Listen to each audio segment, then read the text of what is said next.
ನಮಸ್ತೆ ಸ್ನೇಹಿತರೆ, ಎಲ್ಲರೂ ಹೇಗಿದ್ದೀರಾ? ಎಲ್ಲರೂ ಚೆನ್ನಾಗಿದ್ದೀರಾ ಅಂತ ಭಾವಿಸ್ತಾ ನಾನು ಇವತ್ತಿನ ವಿಡಿಯೋವನ್ನು ಸ್ಟಾರ್ಟ್ ಮಾಡ್ತಾ ಇದ್ದೀನಿ. ನಾನು ಈ ಹಿಂದೆ A4 ಶೀಟ್ ಮೇಲೆ ನಿಮಗೆ ಒಂದು ಟ್ರೆಡಿಷ್ನಲ್ ಡಿಸೈನ್ ರಂಗೋಲಿನ ತೋರಿಸಿದ್ದೆ. ಆ ಡಿಸೈನ್ ರಂಗೋಲಿನ ನಾನಿವತ್ತು ರಂಗೋಲಿ ಪುಡಿಯಿಂದ ಹೇಗೆ ಹಾಕೋದು ಅಂತ ತೋರಿಸ್ತಿದ್ದೀನಿ. ನನಗೆ ನಮ್ಮ ಮನೆ ಮುಂದೆ ಸ್ವಲ್ಪ ಜಾಗದ ಅಭಾವ ಇರೋದ್ರಿಂದ ನಾನು ಸ್ಟಾರ್ನ ಸ್ವಲ್ಪ ಚಿಕ್ಕದಾಗಿ ಬಿಡಿಸ್ಕೊಂಡಿದ್ದೀನಿ. ಆದರೆ ನೀವು ತುಂಬ ಸಮತಟ್ಟಾದ ಜಾಗ ಇದ್ದು ತುಂಬ ಜಾಗ ಇದೆ ಅಂದರೆ ನೀವು ಸ್ಟಾರ್ನ ಇನ್ನೂ ದೊಡ್ಡದಾಗಿ ಬಿಡಿಸ್ಕೊಂಡು ಈ ರಂಗೋಲಿನ ಹಾಕಿ ತುಂಬಾ ಚೆನ್ನಾಗಿ ಕಾಣುತ್ತೆ. ನನಗೆ ಸ್ವಲ್ಪ ಸ್ಥಳದ ಅಭಾವ ಇರೋದ್ರಿಂದ ನಾನು ಸ್ವಲ್ಪ ಚಿಕ್ಕದಾಗೆ ಬಿಡಿಸ್ಕೊಂಡಿದ್ದೀನಿ. ಸ್ನೇಹಿತರೆ, ಸ್ಟಾರ್ಗೆ ನಾನು 4 ಎಳೆನ ರಂಗೋಲಿಯಾಗಿ ಜಾಯಿಂಟ್ ಮಾಡಿದ್ದೀನಿ. ಆನಂತರ ಸ್ಟಾರ್ನ 2 ತುದಿಗೆ ಒಂದು ಲೀಫ್ನ ಜಾಯಿಂಟ್ ಮಾಡ್ತಾ ಹೋಗ್ತಾ ಇದ್ದೀನಿ ಎಲ್ಲ ಕಡೆ.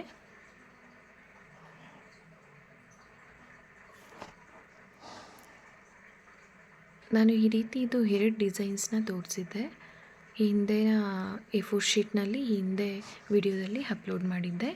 ನಿಮಗೆ ಅದು ಬೇಕಿದ್ದರೆ ನೀವು ಒಮ್ಮೆ ನನ್ನ ಪೇಜನ್ನು ಹೋಗಿ ಸರ್ಚ್ ಮಾಡಿ ನೋಡಿ. ನೋಡೋದಕ್ಕೆ ಎಷ್ಟು ಚೆನ್ನಾಗಿ ಕಾಣ್ತಾ ಇದೆಯಲ್ಲ. ನಾವು ಬೇಕಿದ್ದರೆ ಇಷ್ಟಕ್ಕೆ ಡ್ರಾಪ್ ಮಾಡ್ಬೋದು. ಅದು ಒಂದು ಡಿಸೈನ್ ರಂಗೋಲಿ ಆಗಿರುತ್ತೆ. ಎಕ್ಸ್ಟೆಂಡ್ ಮಾಡ್ತಾ ಹೋಗ್ಬೋದು. ಎಲ್ಲಿ ಬಾಕ್ಸಸ್ ಜಾಯಿಂಟ್ಸ್ ಇರುತ್ತೆ ಅಲ್ವಾ, ಅಲ್ಲೆಲ್ಲ ನಾವು ಎಕ್ಸ್ಟೆಂಡ್ ಮಾಡ್ಕೊಳ್ತಾ ಹೋಗ್ಬೋದು. ಮತ್ತು ಇದೇ ಡಿಸೈನ್ ಅಂತ ಏನಿಲ್ಲ, ಅದು ನಾವು ಪ್ಯಾಟ್ರನ್ ಬೇರೆ ಪ್ಯಾಟ್ರನ್ನು ನಾವು ಓನ್ ಕ್ರಿಯೇಟಿವ್ ಮಾಡಿಕೊಂಡು ಮಾಡ್ಬೋದು. ನನಗೆ ಬರೋ ಡಿಸೈನ್ಸ್ನ ನಾನು ಕ್ರಿಯೇಟಿವ್ ಆಗಿ ನಿಮ್ಮ ಮುಂದೆ ತೋರಿಸೋದಕ್ಕೆ ಇಷ್ಟಪಡ್ತೀನಿ.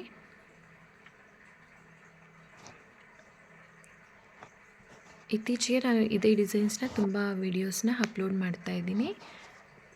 ನೋಡೋದಕ್ಕೆ ತುಂಬ ಚೆನ್ನಾಗಿ ಕಾಣ್ತಾ ಇದೆ. ಆದರೆ ಫುಲ್ ಕಂಪ್ಲೀಟ್ ಆಗಿರೋ ರಂಗೋಲಿನ ನಾವು ನೋಡಿದಾಗ ಇದು ತುಂಬ ಕಷ್ಟ ಅಂತ ಅನಿಸುತ್ತೆ. ಬಿಕಾಸ್ ಹೇಗೆ ಅದು ನಮಗೆ ರಂಗೋಲಿ ಎಲ್ಲಿಂದ ಎಲ್ಲಿಗೆ ಜಾಯಿಂಟ್ ಆಗಿರುತ್ತೆ ಅನ್ನೋದು ಅಷ್ಟು ಗೊತ್ತಾಗೋದಿಲ್ಲ.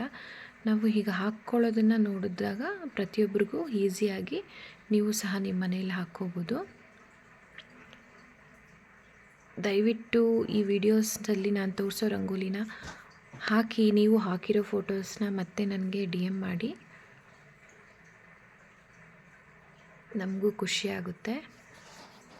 ಈ ರೀತಿ ವಿಡಿಯೋಗಳು ನಿಮಗೆ ಇಷ್ಟ ಆಗಿದ್ದರೆ ನನ್ನ ಫೇಸ್ಬುಕ್ ಪೇಜಲ್ಲಿ ಫಾಲೋ ಮಾಡಿ, ಹಾಗೂ ಲೈಕ್ ಮಾಡಿ, ಶೇರ್ ಮಾಡಿ, ಕಮೆಂಟ್ ಮಾಡಿ. ದಯವಿಟ್ಟು ಯೂಟ್ಯೂಬ್ನಲ್ಲಾದರೆ ಶೇರ್ ಮಾಡ್ಕೊಳ್ಳಿ. ಯಾರ್ಯಾರು ಇನ್ನೂ ಸಬ್ಸ್ಕ್ರೈಬ್ ಆಗಿಲ್ಲ ಅವರೆಲ್ಲ ಯೂಟ್ಯೂಬಲ್ಲಿ ಸಬ್ಸ್ಕ್ರೈಬ್ ಮಾಡಿಕೊಂಡು ಶೇರ್ ಮಾಡಿ, ಕಮೆಂಟ್ ಮಾಡಿ, ಲೈಕ್ ಮಾಡಿ.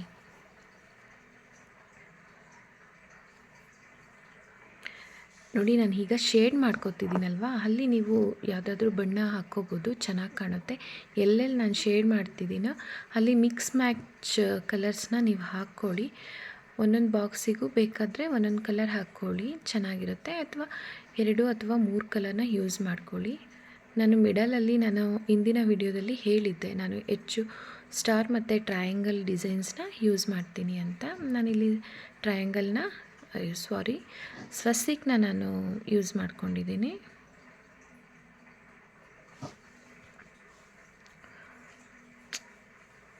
ಇದು ತುಂಬಾ ಚೆನ್ನಾಗಿ ಕಾಣುತ್ತೆ. ಆದರೆ ನೀವು ರಂಗೋಲಿ ಪುಡಿ ಯಾವ ರೀತಿ ಕ್ವಾಲಿಟಿಯಿಂದ ಹಾಕ್ತೀರೋ ಅಷ್ಟು ಚೆನ್ನಾಗಿ ನಿಮಗೆ ರಂಗೋಲಿ ಬ್ರೈಟಾಗಿ ಕಾಣುತ್ತೆ. ನೋಡಿ, ತುಂಬ ಚೆನ್ನಾಗಿದೆ ಅಲ್ವಾ ಸ್ನೇಹಿತರೆ? ಆದರೆ ನನಗೆ